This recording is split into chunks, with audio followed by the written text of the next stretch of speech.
Sir ಸಂಜೆ 5 ಗಂಟೆಯಿಂದ ಕಾಣೆಯಾಗಿದ್ದೆ sir ಅವನು ಪ್ರತಿ ಸರಿ ಮನೆಗೆ ಹೊರಗಡೆ ಹೋದ್ರು ಕೂಡ ಎಷ್ಟೊತ್ತಾದರೂ ಕೂಡ ಟೈಮ್ ಆದರೂ ಕೂಡ 6-6:30ಗೆಲ್ಲ ಮನೆಗೆ ಬರೋನು ಅವನು. ಹಂಗೆ ನಾವು ಬರ್ತಾನೆ ಎಷ್ಟೋ ಸರಿ ಹಿಂಗಾಗಿದ್ದೆಲ್ಲ ಬಂದೇ ಬರ್ತಾನಂತ ನಾವು ಅದೇ ನಂಬಿಕೆ ಮೇಲೆ ಆದರೂ ಕೂಡ ಟೈಮ್ ಆಗಿದೆ ಅಲ್ಲೇ 5:30-6 ಗಂಟೆ ಆಗಿ ಬಂದಿದೆ ಸರ್.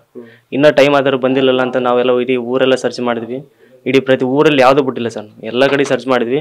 ಬಟ್ ಈ ಕಡೆ ನಾವು ಗುಂಡಿರೋ ಕಡೆಗೆ ನಾವು ನೋಡಿಲ್ಲ, ಯಾಕಂದರೆ ಊರು ಕಡೆಗೆ ಇದೆಯಲ್ಲ ಸರ್, ಅವ್ನು ಹೋಗೋಕ್ಕೆ ಚಾನ್ಸೇ ಇಲ್ಲ ಅಂತ ನಾವು ನೋಡೋಕೆ ಹೋಗಿಲ್ಲ. ನಾವು 6:30-7:30ವರೆಗೆ ಎಲ್ಲ ನಾವು ನಮ್ಮ ಮಾಮ ನಮ್ಮ ಅಕ್ಕನವರೆಲ್ಲ ನಮ್ಮ ಮನೆಯವರೆಲ್ಲರೂ ಕೂಡ ಹುಡುಕಿದ್ವಿ. ಇಡೀ ಊರೆಲ್ಲ ಹುಡುಕಿದ್ರು ಕೂಡ ಎಲ್ಲಿ ಸಿಗಲಿಲ್ಲ.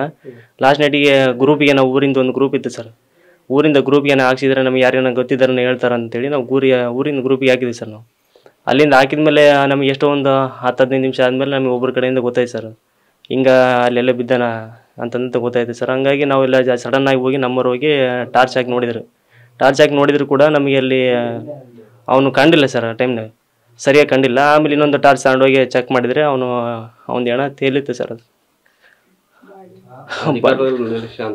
ಹೌದು ಸರ್, ಇದು ಅಧಿಕಾರಿಗಳು ನಿರ್ಲಕ್ಷ್ಯತನದಿಂದಲೇ ಈ ಕೆಲಸ ಆಗಿದೆ. ಅದಕ್ಕೆ ಈಗ ಕಳ್ಕೊಂಡ್ಮೇಲೆ ವಾಪಸ್ ಬರೋದಿಲ್ಲ ಸರ್. ಇನ್ಮೇಲಿಂದ ಆದರೂ ಕೂಡ ಈಗ ಎಲ್ಲರೂ ಒಗ್ಗಟ್ಟಾಗಿದ್ದು ಊರಿನರಾದ್ಮೇಲೆ ಎಲ್ಲ ಅಧಿಕಾರಿ ಆ ಪಕ್ಷ ಈ ಪಕ್ಷ ಎಲ್ಲ ಬಿಟ್ಟು ಒಂದೇ ಪಕ್ಷ ಆಗಿ ಮಾನವೀಯತೆ ಮರಿಬೇಕಂತ ಕೇಳ್ತಿದ್ದೀನಿ ಸರ್.